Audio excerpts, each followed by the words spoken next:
Good afternoon, everyone. Today I'll be sharing insight from Activity 1, the autobiographical sketches, and connecting them to the key concepts in intercultural communication.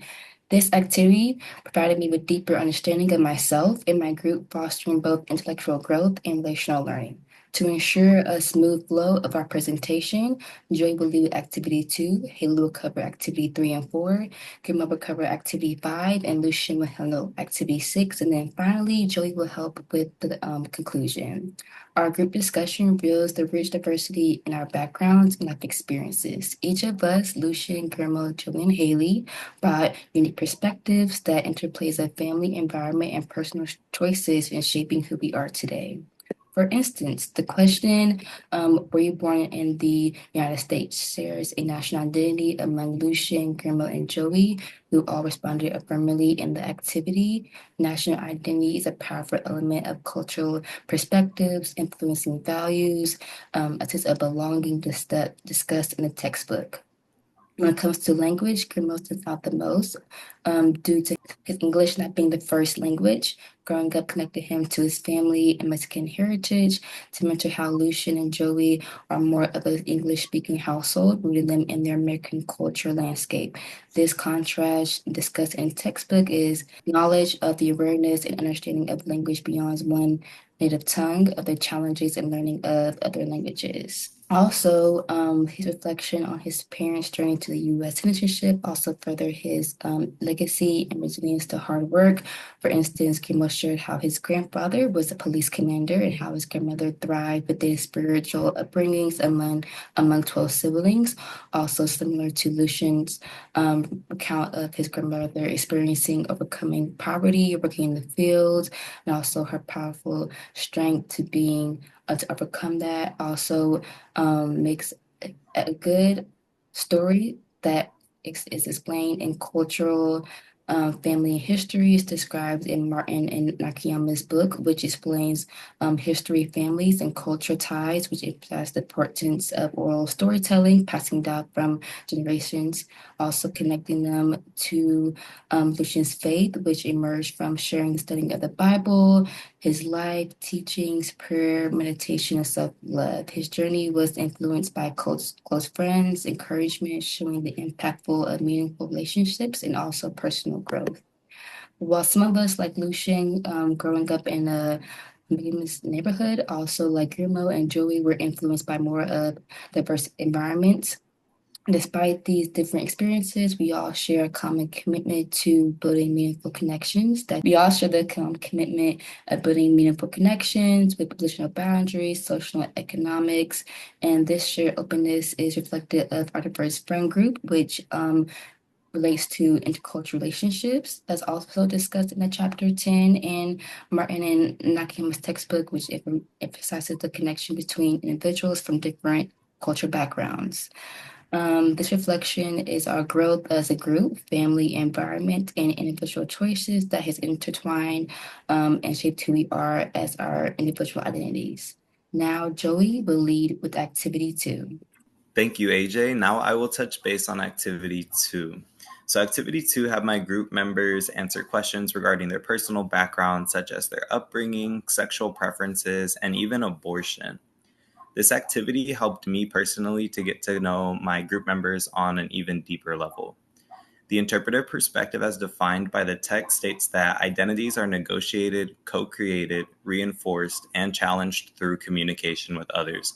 They emerge when messages are exchanged between persons. When taking that interpretive perspective and in consideration to this activity, it allowed me to be able to realize some pieces of my group members' lives that help them not only to shape who they are today, but also in exchanging those messages with each other. Their upbringings from adolescence into adulthood essentially help to co-create who they are today.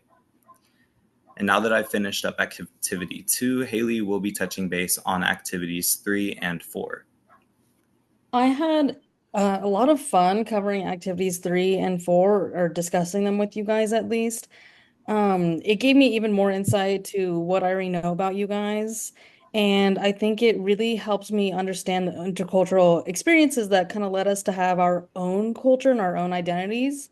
And as someone who identifies with a hybrid race, as Guillermo has pointed out many times in our group, meaning that I am Mexican American, I really had to analyze some of my values and which of those aligned with my group members and why they aligned with them, as well as my family and my experiences. So that's something I kind of got to rediscover when we were going through our exercise 3 and exercise 4. So they were kind of similar in that way. But as a group, we've kind of all experienced being an outsider from our cultural differences, our socioeconomic gaps, or being in a new environment. Like Lucian, who felt out of his element, seeing the luxury that his friend's family lived in, or Guillermo, who felt out of place, dating a like preppy girlfriend. Joey also experienced kind of the outsider view when he moved to a new school where everybody already knew each other, so it's kind of hard to find your way in a cliquey space. AJ also felt that she didn't really have a voice because of her race, which is a big struggle. And I also kind of struggled when I moved to a new city like Los Angeles, where there's no really clear norm. It's just kind of a crazy city. So we all have experienced that universal struggle to fit in while trying to stay true to who we are. And I felt like, we all kind of struggled to find where we felt like an insider. So for Lucian, it was his childhood friends who shared the same struggles and interests after opening up and being vulnerable with each other. Guillermo felt at home with his family, people within his same culture, and even at local shows because he's actually in a band that we have mutuals apparently because of that band. So that's pretty cool that you can connect with people you don't even know, and that's how we've been able to connect a little bit more here. Joey found his place on an army post connecting with other military kids who understood his life. AJ felt a deep sense of belonging with her Black friends because she could be herself without needing to explain herself. And personally, I felt most like my element in college newsrooms, which I only discovered a few years ago, surrounded by people who shared a passion for journalism. So it really, for all of us, came down to having these shared experiences and understanding each other on these personal levels. And a lot of these experiences played a big role in shaping who we are. They taught us to navigate environments and adapt to challenges. We also have embraced our individuality. And this project especially has pushed us to reflect on what makes us feel connected and both out of place, and how they've kind of built us to find where we all kind of found our independency, our resilience, and where we belong. It turned us into, as I gathered after discussing these with you guys, very confident people, which makes me really happy because I feel like we've all gotten to connect on these somewhat, even though we all had different experiences, we've all kind of turned into very strong leaders, which is always nice to work with like-minded people on that front. These experiences that we all had really highlight the importance of belonging, inclusion, and adaptation in shaping our group affiliations and who we share values with and who we want to be with. It emphasizes the need to have this supportive community that we've all built around us at this point, even though it took us a lot of struggles and a lot of time to get here. When it comes to opportunities, it seemed that we all shared similarities in what we have done in the past with our opportunities, but the need to change that. Just hearing Lucian and Guillermo, I think we all kind of missed out on opportunities that were given to us, and now we try to create our own opportunities like this, help with personal challenges. I think we were limited by our external limits and our internal limits, but most often it was because we also somewhat lacked motivation at a younger age. And I think we're hoping as adults to revisit these and provide ourselves with opportunities that we can make for ourselves and find success in them as well. So that covers our exercise 3. Exercise 4 was very similar, but it was more about perception. So how we perceived each other, how's our coworkers perceived us, how does our family perceive us, and how do we perceive ourselves? And there was a big mix of self-awareness and perceptions shaped by personality, by our appearance, by our interpretations of the world, by our interactions with others. And this was a really cool topic to discover, because we got to discuss that a few of us are older siblings, such as me and Guillermo. And I think, especially in Latin families, the eldest siblings are somewhat Well, I would say like eldest siblings in most cultures, but especially in the Latin culture, there is a large amount of responsibility dropped onto us. It's almost like an anvil amount that we need to take care of. And I think that responsibility just kind of turns us into more independent people, that this is the world and this is how we're supposed to be. Even though we can do our own thing, there are things expected of us. And Joey, Lucian, and AJ have all struggled with the racial stereotypes against them. So it's also how the world perceives us based on how we look and how our skin color is. And this has been a huge play into like how we perceive ourselves. In there is a limit on that though. Um, the way our friends all seem to perceive us, and I enjoyed discussing this with you guys because it seems like we are kind of connected on the front that our friends really perceive us as being supportive and loyal and capable individuals, which means a lot to me personally. I think capable individuality is a huge thing and it's very healthy to have as an adult. Some of us also had qualities of humor. We were all very independent people, and sometimes that was from external outputs, and sometimes that's internal for us. Um, and some of these experiences that we had shared, just as the way we needed to come to independency and the struggles that we've had to go through, really show and highlight the admiration we have for our own personal growths, as well as dedicating and trying to be resilient at least in facing many of life's challenges that have been put onto us or that we take on. Our coworkers all seem to kind of generally perceive us as hardworking. We all seem to have a good sense of work ethic. I personally had communicated that I have a good work ethic, especially when I'm getting paid for it, which is why I struggle at school. And many of us agreed with that there is a good work ethic and there's a different kind of ethic that we have when we're in school versus when we're being paid for it. But I know school will, one day work out and that we will one day hopefully be paid for the degree that we're going to school for, but we are able to take on and exhibit these good work ethics because we all have this sense of responsibility that we have rent to take care of and we have things to take care of and some of us have pets to take care of and we all have these responsibilities that need to be covered financially. So we all have very good work ethics at our money jobs and some of us have better work ethics at school. One thing I learned that the biggest differences come from us not fully understanding our own personalities and our own lifestyles.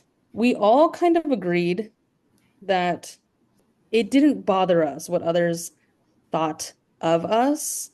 In short, I think we're all on the same page in not letting what others think about us change the way we think of ourselves. We seem to have a strong sense of who we are as leaders, as people, as whoever we want to be. And I really appreciated discussing this with you guys because we all kind of exhibit, okay, well, they can think this and it's okay. Like I'll keep moving on. It's my life. Um, so it seems that we're kind of all set in our ways of who we are, but we also have a strong sense of self. And the way that we do agree that people see us is some of us are kind, some of us are hardworking, some of us are strong. But I think we are all perceived as having these really strong natural traits of leadership, of strength, and as people, and it sounds like as since we were kids, we've continued to build upon them. And these kind of congruences and the way they've impacted us have really boosted our self-confidence. It's helped us strengthen our relationships, or at least analyze how we can strengthen our relationships. It's led to positive outcomes like promotions at work or recognition at work. And knowing others see us in a good light has really helped us appreciate their strengths and build a stronger sense of identity. So these exercises really helped us visualize how we view ourselves and how we have kind of come to be the independent, strong people that we are today. And with that, we will move into exercise 5 with Guillermo. So in activity 5, we got all the opportunity to dive into our own culture here in the US, asking what we think are some cultural norms here and which of those we buy into and struggle with. We went into specifics like our body sizes, our shapes, and even our health, as well as our own sexual desires and how they impact our lives. This tied back into our views on cultural norms and social and economic standings here in the US and our own global awareness outside of this country. This activity helped us understand how our cultural differences impact our lives, as well as encourage and discourage awareness for other cultures and their perception of our own culture here in the US. Following with cultural norms that we also dislike and those that make us feel trapped or constrained to US norms. Going into specifics with a list that each of us came up with that describes American culture, starting with Allison. She went to describe the pursuit of the American dream, as well as individualism and self-reliance, and the emphasis on success and productivity, as well as the value that it's been placed on the youth and as well as their physical appearances. Lucian took a different approach and spoke about how more women that a man sleeps with, the more highly esteemed he is viewed as, compared to a woman's value being often measured by her beauty as compared to the value of a man is often measured as the amount of money that he earns.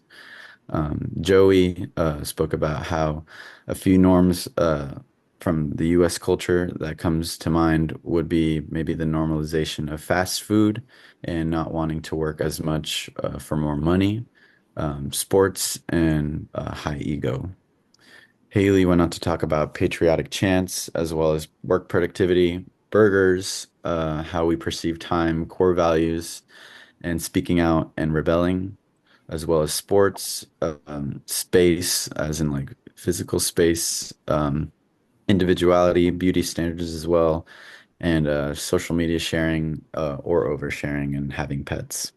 I spoke about having a very early breakfast, maybe like a lunch around midday, like noontime, and then dinner around the 7 o'clock time was a lot more different than the way I grew up in a Mexican household, where we ate a lot later.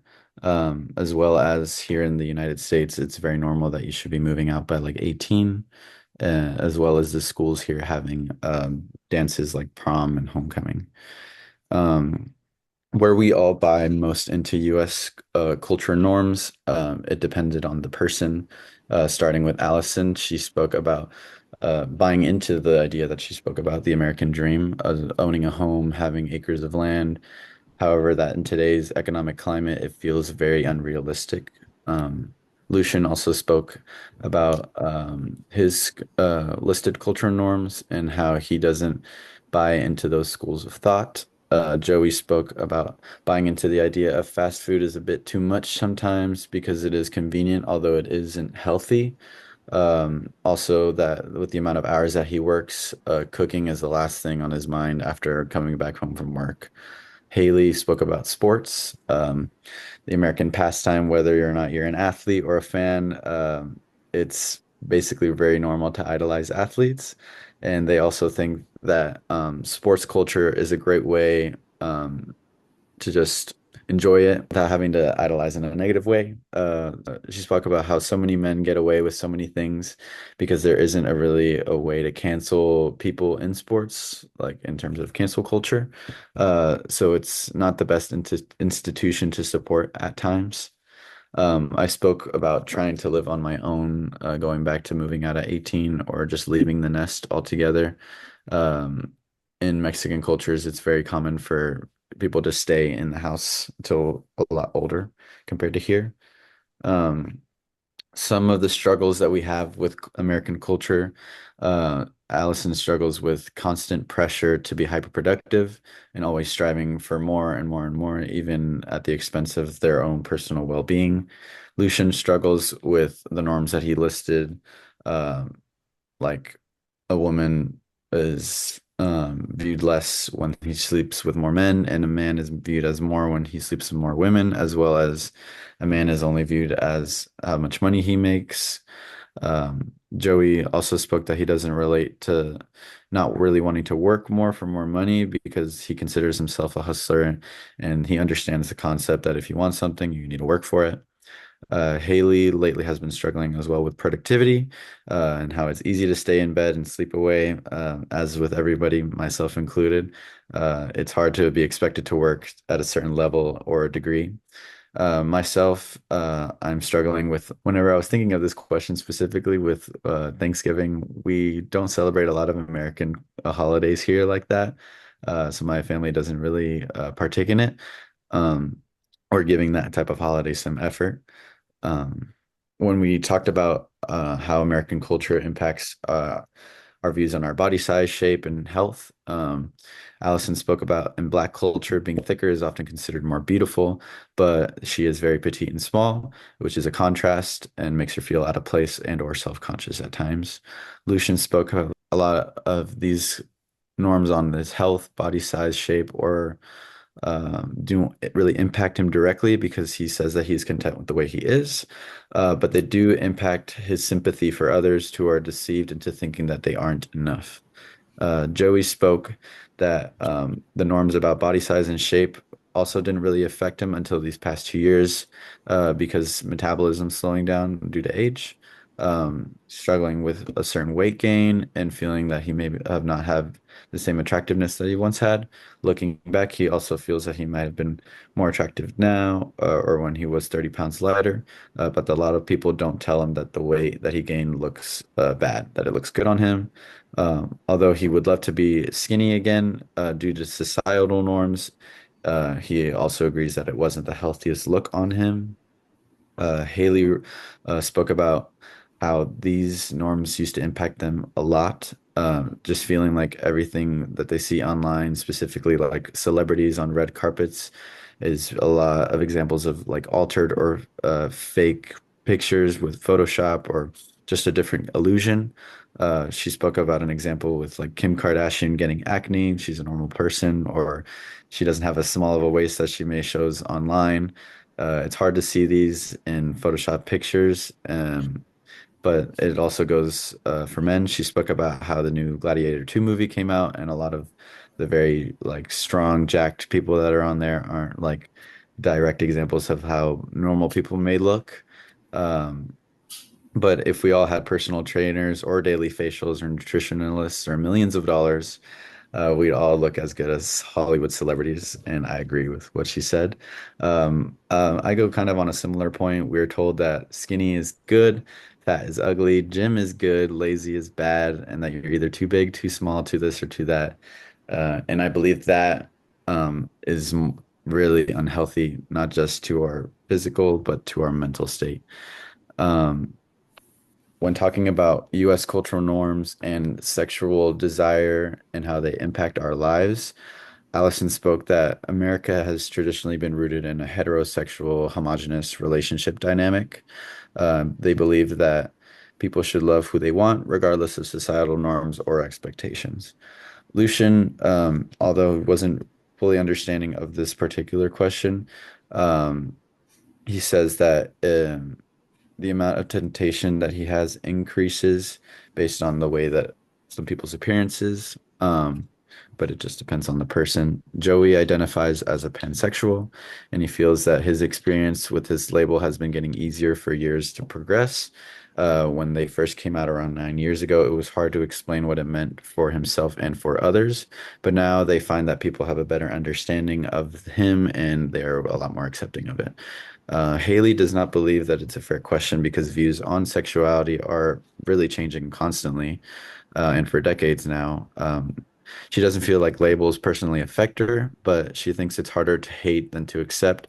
So she feels like anyone can be whoever they want to be with, really. I also kind of identify as well as Joey. I'm a pansexual, understanding that also America was founded on this heterosexual homogenous relationship dynamic.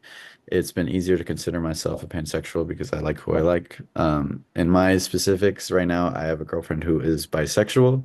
So these social standards impact me, but I haven't been letting them impact me very much. US cultural norms about social and economic standings in our lives. We talked about, well, Allison in specific talked about this is an exception to, or there's this expectation to live your 20s broke and carefree, which she doesn't really understand why anyone would really want that.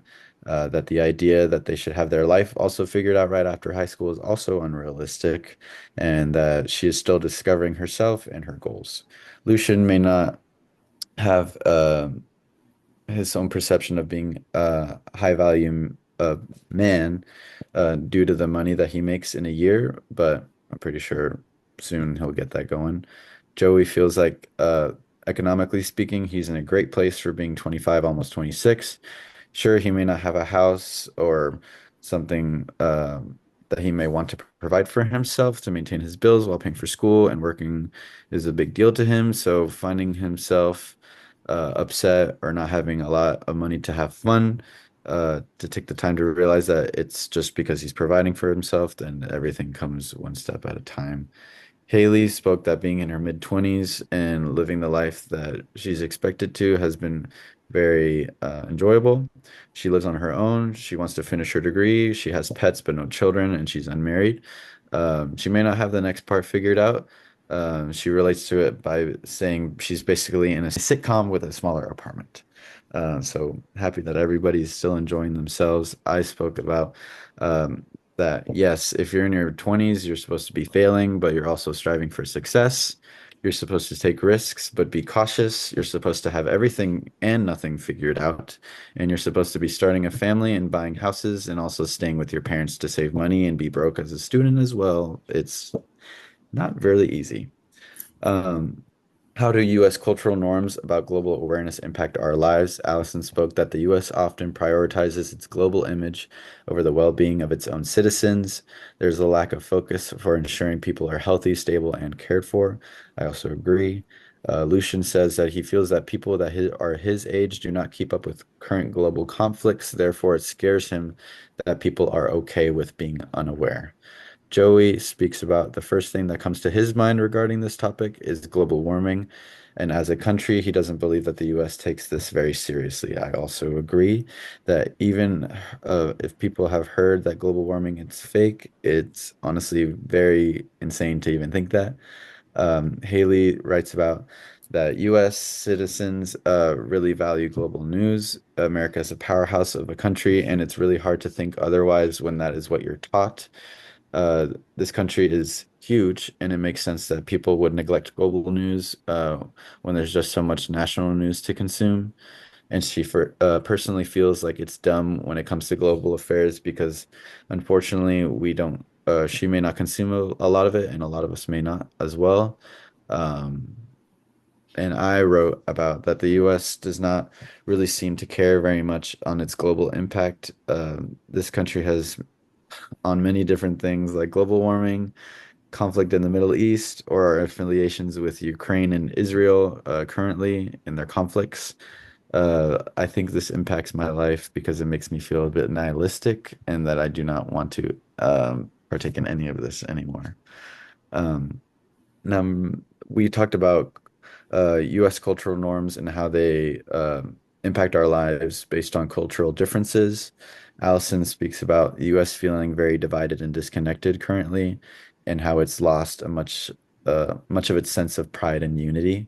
It creates this challenging environment for embracing cultural differences. Lucian says that he loves the fact that there are many diverse cultures upon the face of the earth. It gives them the motivation to explore and experience them as well. Joey also loves the fact of cultural differences.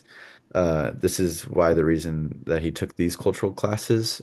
He loves the idea that the US is so culturally diverse and that there are people from many walks of life here.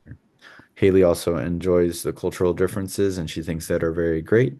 A likeness and group thinking leads to lack of diversity. So she feels that we should always welcome diversity. I also speak that thinking about it closely, I think America's cultural norms about cultural differences keeps us divided and separate. But this belongs not only like how certain things belong to a certain group and other things for another. And it's really just more reasons to keep us concerned with everything except for unification. But I do think that it's really good to welcome diversity. U.S. American cultural norms that encourage and discourage us, and as well as our awareness of other cultures and their histories and perceptions of us. Allison writes that as a Black woman in America, she feels that she's constantly reminded of her own history. It also helps keep her aware of broader cultural issues and struggles. However, that the larger societal focus often feels limited in acknowledging other cultures beyond superficial levels. Lucian says that this westernized society has motivated him to experience the other side of the world in order to be around people who are understanding things completely differently. Joey speaks that what comes to mind for him, this kind of taps into what we've learned in history classes at a young age, that we're taught that history is basically on our side just victorious and in biased connotation, and it's better to learn about both sides and how people view the US.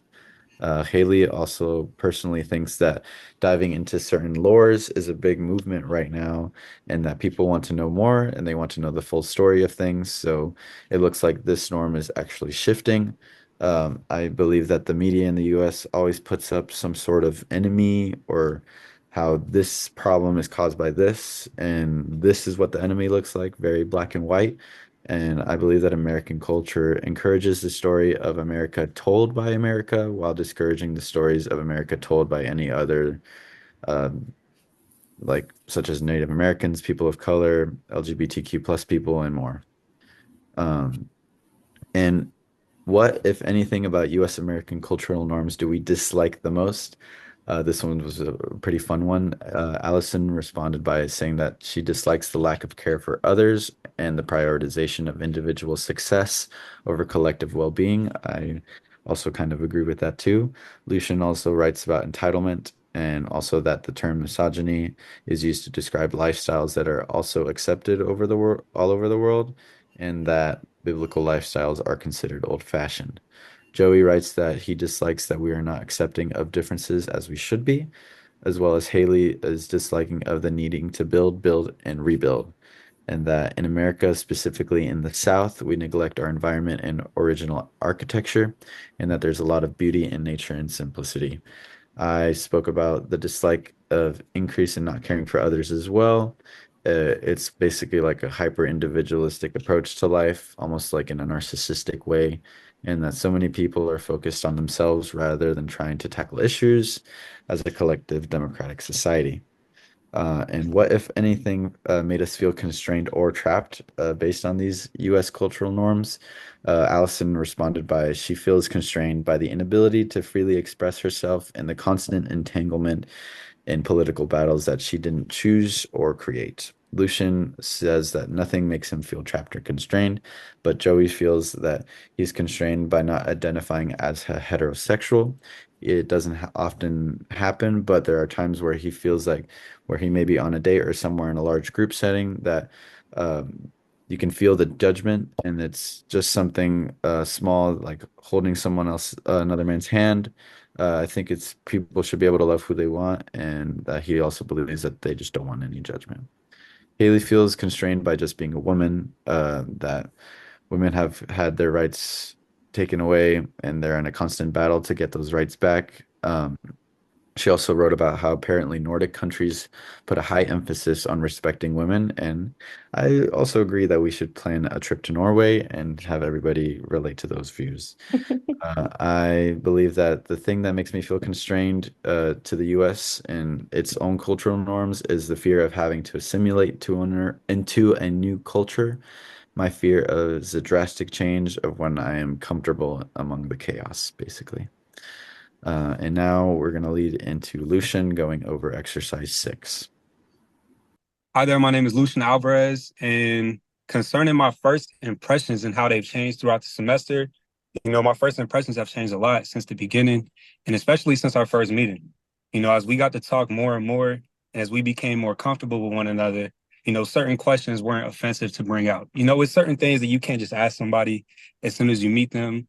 You got to actually, work your way into getting to know certain people. And I feel like we exercised that very well throughout this assignment. Not only that, but big ups to the professor for these questions because they're very good and unique. And I'm not going to lie, I'm probably going to end up taking some of these questions to get to know people in my future, for sure. As for specific individuals and how my impressions have changed of them throughout the semester, I'm going to start with Guillermo. All right, so Guillermo, he's a very congenial and amicable man, a very great young individual. He's a very hard worker. He's also very communicative. One thing that I noticed and that I held in admiration concerning Guillermo was that although he was clocked in and at his job, he made sure to be communicative via our group chat on GroupMe, and he made sure he was willing to make those sacrifices that it takes, to get these credits and to complete this course. And not only that, but just to simply uphold his role on our team. I thought it was really funny because Guillermo's profile picture is a huge, fluffy gray cat. So I ended up asking him one time, do you like cats? And it surprised me the response that he gave to me. He actually said he loves cats, but he's very allergic. So he was forced to get a dog, which I just thought was super funny. I mean, that impression alone changed a lot for me as I got to know him and got to know that specifically. As for he's also the oldest brother, so I got to learn more about that. And I was just asking him, are you that bully brother, or is you the one getting bullied by your younger brother? Just little things like that to get to actually know somebody and see what type of characteristics they uphold on a daily basis. As for Haley, I'm glad to have had her on this team. I am going to talk about a scenario in which, in the beginning of the semester, I myself was not only a little reserved, but I wasn't very communicative with our group, and not out of contempt, not out of a lack of respect for the assignment or my group itself, but I didn't realize my notifications were turned off for GroupMe. So when she reached out individually, she actually came accordingly, and she told me, is everything okay? Are you okay? Is there anything that we can do? Do you need more time for this or that? And I was very appreciative of that, and it let me know about her caring and, kind-heartedness. It made me a lot more comfortable pushing through the rest of the semester, knowing that I have an understanding individual that's a part of this team. She didn't condemn me, but she actually helped me and filled me in on, what the task was at hand and how I could help and what they needed from me.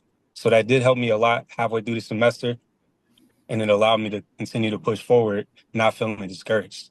As for that kind-heartedness and that caring characteristic that Haley does have, I am led to believe, she didn't get it just innately or was born with it, but she has some admirable foremothers. She talked about her mother and her grandmother, how they were very, they reverenced their husbands. They're submissive. They were taking care of business at the households. They have what is said to be, one of the hardest jobs on the earth, which is being a housewife, which is taking care of the things family needs to be taken care of. Those things are not easy, especially, you got to consider they're not getting paid for it. They're actually doing those things out of the kindness of their hearts. So I believe she actually got some of those characteristics and traits from her foremothers, which I hold in great admiration. As for Joey, it's a very small world that we live in, because all I had seen at this point was Joey's face on Zoom meetings and his profile picture. So there's one day around Thanksgiving time, me and my friend, we go out to eat. And we go to this fine dining restaurant, a steakhouse, right? And we sit at the bar. We're about to watch the football game. And I see a young man dressed really nicely. I figured he worked there. So I asked him, hey, bro, where's the restroom? This is my first time here. And I did not know it was Joey at the time. Be mindful. I did not know it was him at the time, but he's telling me, oh, yeah, bro, I can walk you in the right direction. And that alone made me feel like this place was where I needed to be. And not only that, but I'm going to get what I paid for, because normally someone would just point you in a direction and say, yeah, when you turn that corner, it's going to be somewhere around there. But no, that's not the case for this young man. He actually walked me in the right direction. He asked me how my night was going. He seemed like he was actually intrigued in the conversation. And not only that, but he wished me a good experience for the rest of my time being. And that alone let me know that he's not only able to uphold a professional behavior, under stress, under pressure, but that he's just a good individual at heart. He also, like Haley, reached out to me individually in the beginning of the semester when I didn't start out so strong. And he let me know, like, hey, bro, just to fill you in, this is the things that we need from you. This is what you need to do. If you need any more help, hey, just ask further questions. I'm here for you. And I very greatly appreciated that as well. It let me know that Joey was going to be a good friend. And not only that, I'm sure he has good friends that he takes very good care of. And he's probably a very protective and kind-hearted individual. As for Allison, I mean, Allison, she's a star. All right. She's been working very hard this entire semester. I actually never viewed her in a lesser light, but as I got to know her more, that light that I had held her in, it's only continued to grow, constantly progressing and just showing herself diligent. She's always on time. She's the glue for the team, and she's making things happen. I had the opportunity to have her on my other group assignment that was for this course, and the same thing showed itself. She was manifest as the leader of the group. She was making the shots, calling the shots, and making sure everybody was on task. Reaching out to people individually, making sure that their part is being upheld, pertaining to their role on the team. Just a great leader overall. And in my first reflection, I had actually guessed she might really like art. For some reason, I said she might like sketch like anime pictures or something. For some reason, I just felt that way. So I ended up asking her individually, and she said, yeah, she's actually into art. She has sketchbooks in which she writes in her pastime. And yeah, so that correlated with my reflection as well. As for self-reflexivity, according to the reading, self-reflexivity can be defined as in learning about other cultures and cultural practices, we often learn much about ourselves. All right, and I learned a lot about myself, man. Throughout this assignment, different outlooks on life have come to mind, different trains of thought. After hearing that Joey, he actually had to provide for himself at a very young age, the age of 17 to be specific. And look at him now, he's pushing himself through school. So it helped me to realize, like, hey, if you're ever stressed out or you feel like you're under a lot of pressure, understand that people have made it through worse situations. People have pushed through more pressure than you're under right now. So that gives me the ability to say, you know what, it is possible. I can't count myself out because other people have done it as well. When times get hard, you're struggling to pay the rent, or you feel like you're trying to balance 40-hour weeks at work as well as your school assignments. Now I understand that every single person in my group was very hard workers, very hardworking individuals. They were all trying their best to balance and maintain their lifestyles along with these school classes. So that helped me a lot and gave me that outlook on life as if they're able to do it, it's very possible for you too as well. Don't give up and do not count yourself out. As for the self-imperative, let me get that definition. As for self-awareness imperative, according to Martin and Nakayama's intercultural communication, it is that a conversation that may involve an increased awareness of being caught up in political, economic, and historical systems not of our own making. All right, from my understanding, I believe this can apply to anyone's daily life and or conversations. Why? Because when speaking to someone, you always have to be mindful that certain things today in this age are a lot more offensive, contrary to the way they were in our past time, in generations before us. Nowadays, an example of that would be, especially concerning our group, we have 4 out of 5 so-called Hispanics within our group. Now, today in this age, you can't just call anybody Hispanic.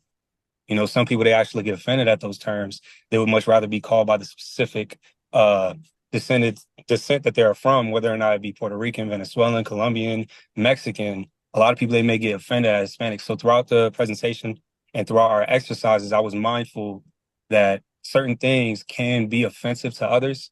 And that was basically just me applying the precept of self-awareness imperative. As for what stood out to me, what surprised me in this course, it was definitely just how profitable that actually was. Stuff like cross-cultural training, diversity training, which overall is just, training to become more familiar with other cultural norms and getting to know other cultural norms in the appropriate way, interacting with them accordingly, according to Martin Nakayama's intercultural communication. These are all very profitable skills to attain and have and to grow in, because if you're someone who wants to travel the world and experience other cultures, these are definitely skills that you need to have built up within your system and traits that you need to have.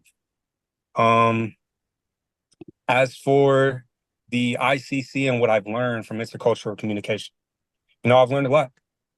I've learned a lot when it comes to the self-awareness imperative. That's something that I'm going to be applying throughout my life. Also, stereotypes. Usually stereotypes is something that's looked down upon or negative. But according to Martin and Nakayama's intercultural communication, the course materials, there are instances in which stereotypes can be positive, and that's something that I didn't look at. That's a point of view that I wasn't seeing prior to taking this course. The example that was given was an Indian international student was actually made to join two different groups of college students. And one of the college student groups had no preconceived notions, had no preconceptions of Indians or India in general. And the other group, they did. They had typical mindsets, and they actually were going into different conversations. And the researchers, they found that the group that had that stereotypical mindset, that had preconceived notions, when talking to this Indian international student, it actually came out to be much better conversations. They actually came out to be more profitable conversations, and they were just more positive overall, contrary to the group that didn't have anything in their mind prior to speaking to this international student.